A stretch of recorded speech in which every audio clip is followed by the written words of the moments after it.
It's the first Friday night of 2019, which means it's time for another episode of the Friday Night Nicktoons podcast. I'm Casey. And I'm Ashli. Last time we did Doug and, tried to give it another shot, and we didn't vastly change our opinion on it, but, Happy New Year, everyone. I think we had a pretty great 2018. I know we got a little bit crazy at the end there. I think you all know how it gets with holidays and planning and scheduling and everything, but we're back at it. We sure are. I believe we did 45 episodes in the 2018 year out of 52 weeks, so that's pretty good. That's just a week off here and there, and we'll probably continue to do that. I don't really plan on doing every single week this year, but we'll do as many as we can.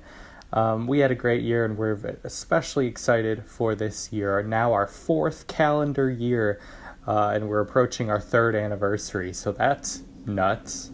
Yeah, it's been a wild ride. I know a few of you guys have been around since the beginning, so thanks for sticking with us if you have, and to anybody who's new, hopefully you keep sticking it out, we're having good times over here. Absolutely. And we put out our weekly Twitter poll, which was discussed on the Aaron Meta show with Patricia, of course, and a third guest, who I don't remember who that was, but she was very interesting. They talked about our question, is Doug the show boring? And our sample size said no, with 61%, but 39% said yes, and I did vote yes. I still find it boring. So the Patricia and Aaron's discussion was pretty fair. They discussed the shortcomings of Doug, but also kind of clarified what Doug is supposed to be and how revolutionary it was, being one of the first slice-of-life cartoons ever. So a lot to think about with this one. Yeah, I feel like we're maybe a little too harsh sometimes. Doug definitely deserves some credit. It's just that, coming from where we are, we have shows like As Told by Ginger and Hey Arnold that I think are kind of objectively better than Doug. It's hard to watch it and think that it's anywhere near the same level. Yep, I agree. I stand by it, but maybe we'll give it another try someday. Absolutely. This week, though, we are getting back to our Avatar: The Last Airbender watch. We are on episode 12 now, continuing right along. Follow us on Twitter at FNN_podcast and Facebook, facebook.com/FNN Podcast. I was on Allie the Writer's podcast the other day. That episode should be coming out any day now, and she recommended us getting an Instagram. So tweet us if you would want us to have an Instagram, because I think that could be fun to put screen caps from the episodes and that kind of thing, and maybe leaving the Facebook page, because I'm not feeling as crazy about that these days. So just little behind the curtain future planning we've got to do there. Review us on Apple Podcasts so others can find the show, and make sure to check out our YouTube page. You can send us memes like our listener Norbert did, emphasizing our great divide that we mentioned on the last episode over School's Out the musical. So well done, much appreciated, and I don't know if we'll ever bridge that divide, Ashli. No, I don't think so. I think that's going to be the longest withstanding disagreement that we have here on the FNN podcast, but we'll see. With that, thanks so much for tuning in. Now let's get started. From the Nicktoon Animation Studio in Hollywood.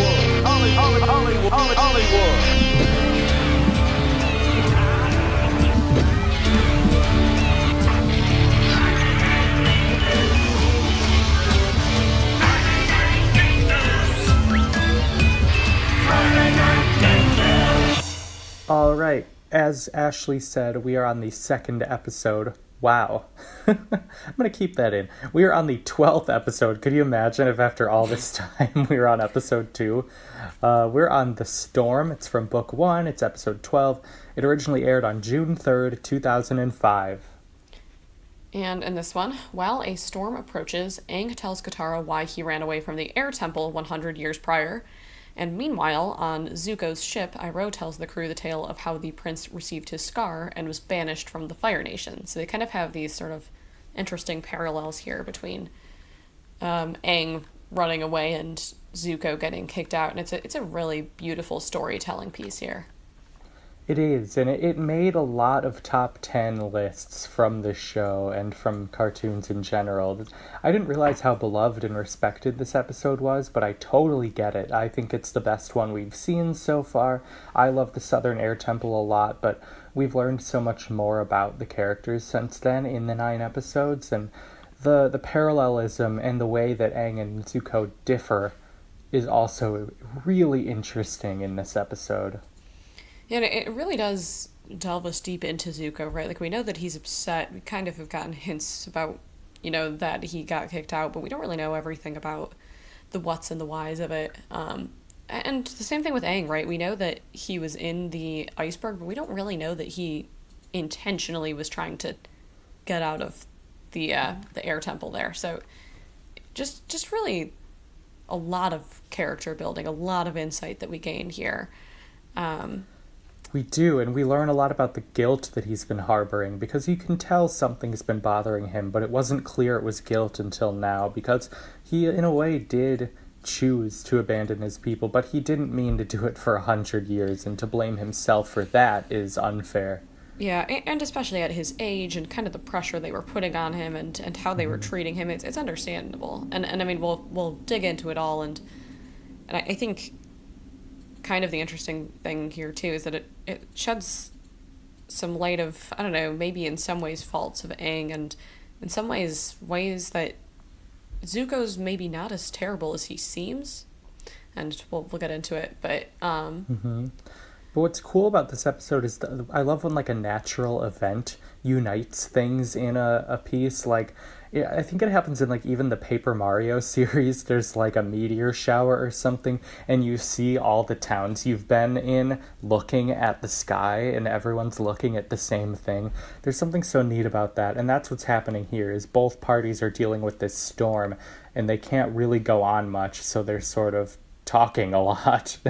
But it's not really a bottle episode either. No, this might be kind of a stretch here, but it's kind of like they're dealing with their personal struggles and storms at the same time, right? And this is like another thing that they need to overcome in order to keep on going on their paths. So yeah, it's not a stretch at all. I think that's exactly what's being implied. Yeah, and we started off though with a sort of nightmare sequence of Aang's, where he's, I don't remember all the details, but I know it's something where he's on Appa at first and it all seems good, and then it's everyone sort of talking about how he's abandoned them and how could you leave, and he wakes up in a panic, and we do get a good bit of Sokka humor where he's like, oh, I had a dream too, do you guys want to hear about it? Food eats people. It's like, all right.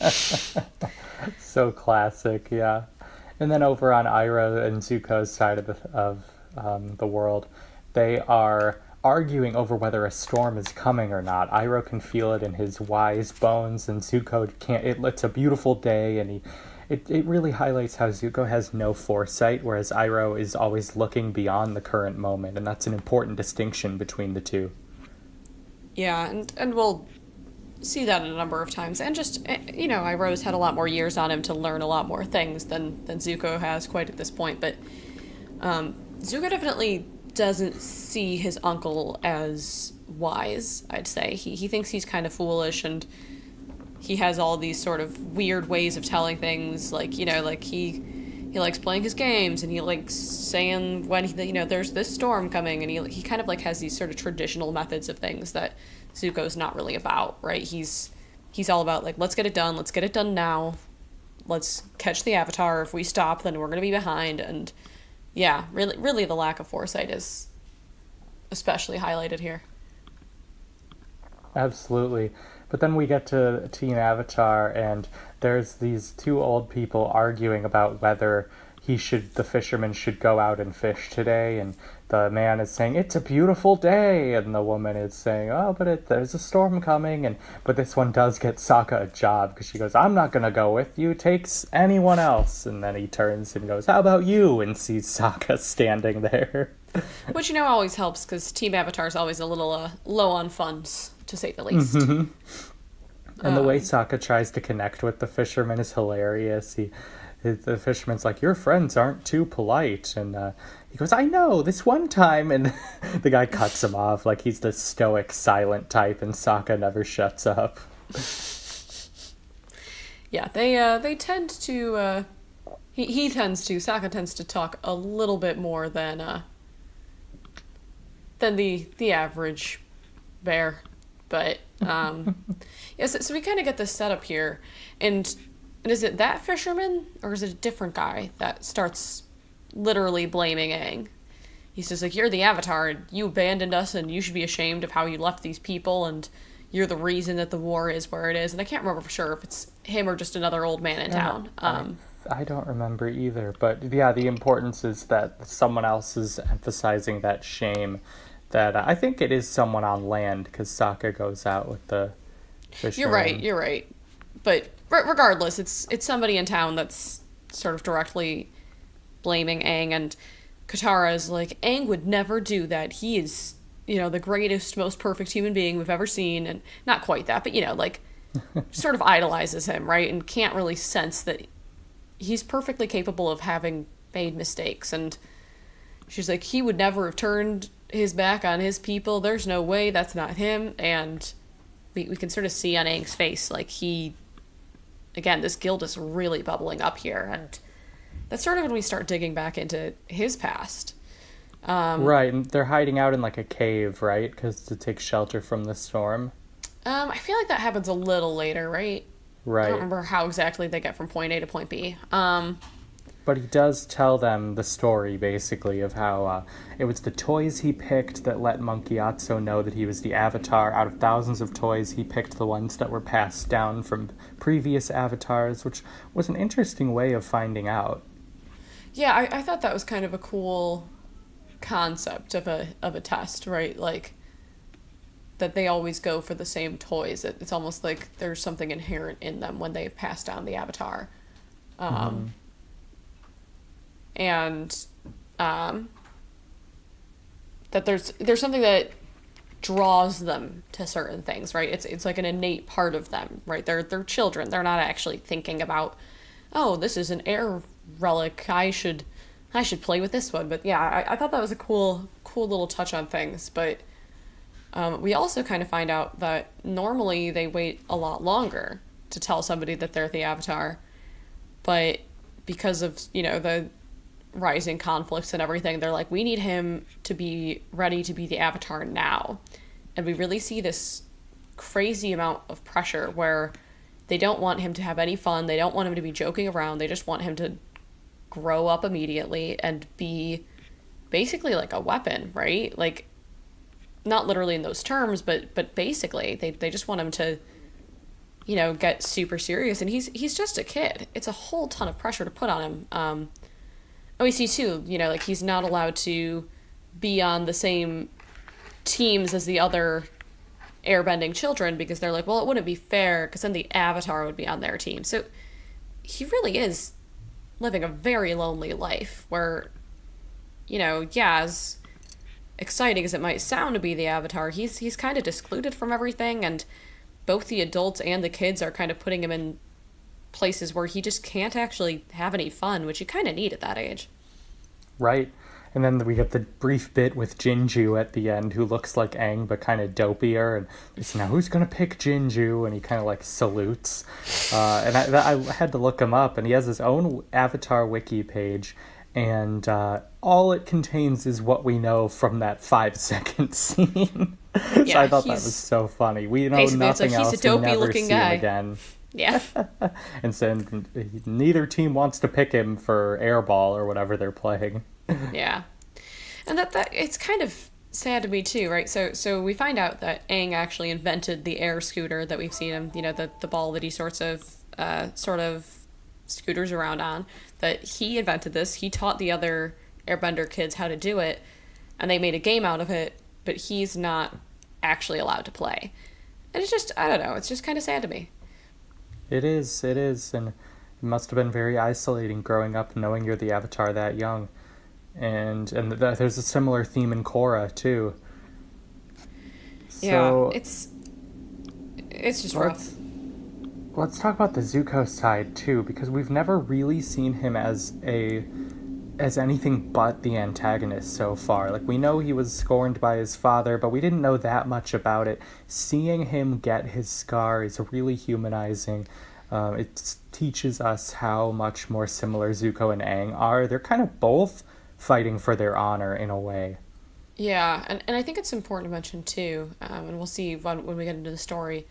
When he's arguing with Iroh, he says like, we need to go through this storm. We have to, whatever. Like, I don't care if there is a storm. I don't care about the crew. I don't care if they all die. We need to find the Avatar.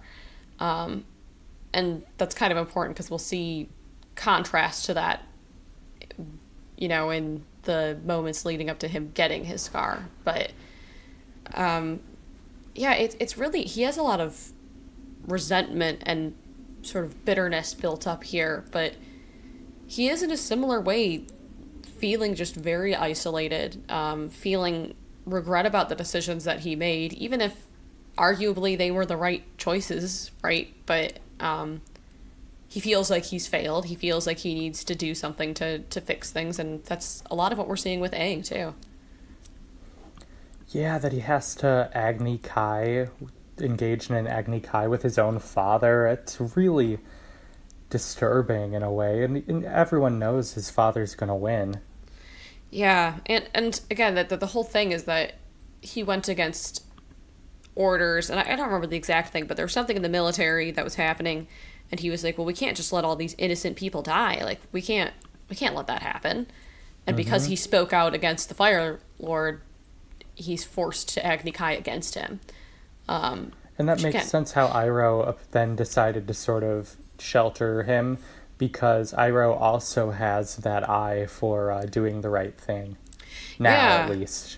And again, it's the first time that we sort of see this spark in him, right? That Zuko is actually feeling concerned and sympathetic and, you know, caring for other people. And now we see it's almost like he's so upset about how that changed everything about his life that he feels like that was a mistake, right? Like, he doesn't want to make that same mistake again. So he no longer cares about his crew on the ship, because last time he tried caring for people, look what happened, right? Yep. And there's a neat flash forward where one of the grunts who works with them from the Fire Nation says, capturing the Avatar is the only thing that can make his life turn back to normal. And Iroh, I'm paraphrasing, says something like, things will never return to normal, but capturing the Avatar gives him hope. What a perfect way to describe the situation Zuko is in. Yeah, and we'll talk a lot about how much we love Iroh, but he is such an understanding man in this situation, right? He does not try to say, like, yeah, he's bitter and terrible and, like, I wish he'd just get over it. And, like, he's very understanding of what Zuko went through. And he's very much trying to, you know, shelter him and, you know, keep him together. And he's trying to speak his wisdom, but he's very understanding of why Zuko's not receptive to it, right? He doesn't really get frustrated with Zuko much, at least, you know, not as much as one might expect. Yep. And continuing the parallels, the storm reaches its sort of crescendo at the emotional peak of both storylines, which is so cool. Yeah, and we basically just see Aang deciding that he has to leave, and it's sad because it's Gyatso, right, is the one that they want to leave him. Yeah. That they're like, we need you guys to be separated because you're not being serious enough, and that's like the last person he has going for him, and he decides, all right, well, if I can't have him and I can't have friends and if I can't have anything else, he decides to leave right as Gyatso's telling him, like, I'm not going to let them separate us, and it's rough.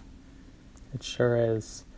We could talk about this episode forever, but I think we can probably start wrapping it up with the sort of conclusion, the way everything wraps up. Yeah, like I said, basically it's Aang runs away. We see that he gets trapped in the iceberg as he does, and or he like freezes himself out of self-preservation during the storm 100 years ago, which is another tie to a storm, obviously. Right. Right, and again, he wasn't necessarily planning on, you know, running away for 100 years. That part sort of just happened, but he was overwhelmed, and I think we can empathize with that, right? We can understand that when there's this much pressure on you, especially at that age, that he felt like he didn't have any other options. And Zuko was pretty young at the time too, when he's getting burned by his father, literally scarred by him on his face, and kicked out of his home. Again, I just think there's a lot of empathy to be had throughout this entire episode, that we see different perspectives of both of these characters that we just did not get before. And there's this image at the end that'll stick with me forever, I think, of Zuko seeing Appa flying away with Team Avatar, and they stare at each other. And it just puts a nice cherry on top of the comparisons between the two throughout. And it's like they see each other for the first time, but it's still a cat and mouse game. It's so fascinating. Absolutely. And just that final scene is so visually and musically and everything just so stunning. Like, it's there's so many emotions going on there. And again, we kind of sit in this place where we know that the chase is going to continue and there's going to still be backs and forths and whatever, but it's a great episode to really help us understand these characters better. And I think it's one of the ones that really pulls us away from just being a cartoon, right? Like, the character building that happens here is so much more deep than anything that we see in any of the other Nicktoons we talk about. Yep, Hey Arnold comes close, Ginger comes close, but none of them have the stakes quite this high, and they're not trying to. No. It's doing so much. Couple little funny moments. Aang saying, "Actually, I don't eat meat," helped to build that food section of the Avatar wiki from last time that I talked about in my segment. When Sokka and the fishermen are caught in the storm, Sokka says, "I'm too young to die," and the old man says, "I'm not, but I still don't wanna." We do see young Azula chilling in the back, who's a character we have not met yet, but she is there in the flashback with Zuko with a chilling grin on her face, because she is a sadist, we will find out. Yeah, we also do get the, I think this is his father, that says, "You will learn respect and suffering will be your teacher." Just such a harsh line. And again, yeah, we just see a girl smiling about this. Like, this is the best thing she's ever seen. Mm-hmm. And then Aang does save the fisherman, right? And so he gets to feel like, okay, I helped somebody. Yeah, and I think it in mostly for Aang, he starts to kind of see the light here, right? Like, he starts to see a world where things can keep moving forward and where he can maybe forgive himself, who knows, but things can keep pressing on with him. And I do think that there's sort of, a calm after the storm that makes us feel a little more optimistic and hopefully get him to get over some of these internal struggles that were causing his nightmares at the beginning of the episode. Yep, absolutely. Last thing I have is the lighting on this show is so beautiful. When we're inside the cave, it's like lined with raindrop shadows on the walls because it's storming outside. Little details like that are so stunning. They really are. That the art team and all of the teams that work together to make this masterpiece are phenomenal, but sometimes you just gotta look at things and, man, like, I wish I could take so many screen grabs from the show and just, like, frame them and keep them in my life, because it is so Maybe stunning. We should have an Instagram then. Fair enough. Well, why don't we head to your segment, if you're ready? Let's go ahead. All right, so mine is pretty short here, but it was inspired. Is it Jinju? It is not. It's not quite that short. It's slightly longer. But given sort of the air scooter game that we see sort of Aang, be a part of creating, I decided to look more into the different sports of the world of Avatar. And I don't want to get into too many of them, because some of them we see a little bit later, but I'm going to talk about the ones from the air nomads, because actually there's airball, which is what we saw, right, which is just them sort of trying to, they're basically on air scooters and they're trying to get, the ball to the other side, sort of a deal. But there's two other ones that we don't really see within the series, and both of them are from alternative pieces of media, still made by people from the show, but, like separate things. One of them it's from something called the Lost Scrolls, which I guess is a series of canonical books written and illustrated by various authors that were involved with the show. and they sort of just, talk about different information from the tribes. And in this one, it mentions a game that sounds like so much fun to me, which is Bison Polo.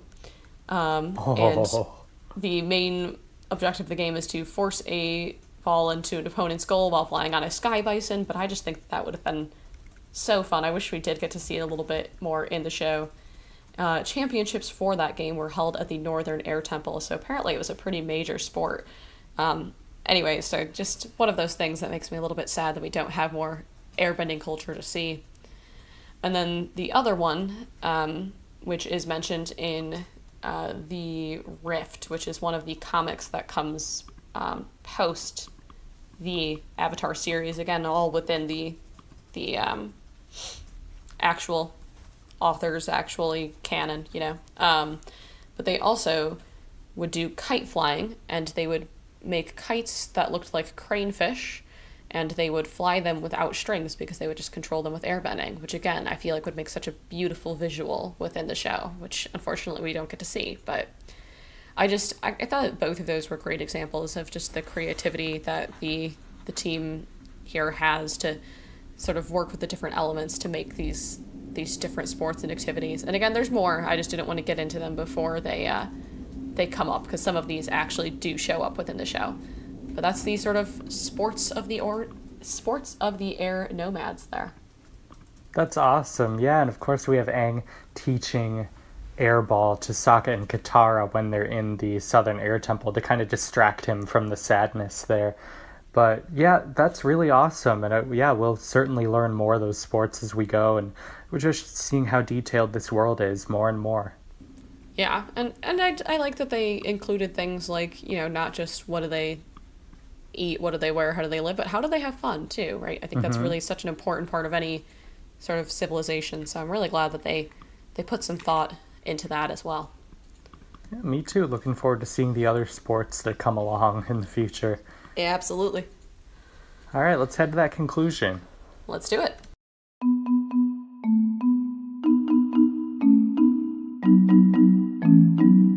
All right, so our Twitter poll for this week is, which of these 3 shows should we cover more in 2019? We picked them for ones we like but didn't do much of in 2018. So that's Rocko's Modern Life, Angry Beavers, or Hey Arnold.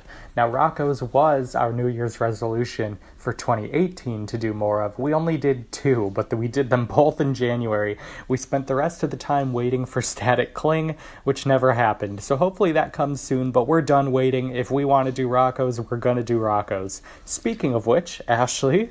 Yeah, next week we will be covering an episode of Rocko's, so whether or not you guys want more of it, it's coming. And feel free to let us know if there's other shows that you feel like we're undercovering, but we really do want to focus on one of these 3. So, we're open to other suggestions and whatever, but please select one of these 3 that you most want to see of them.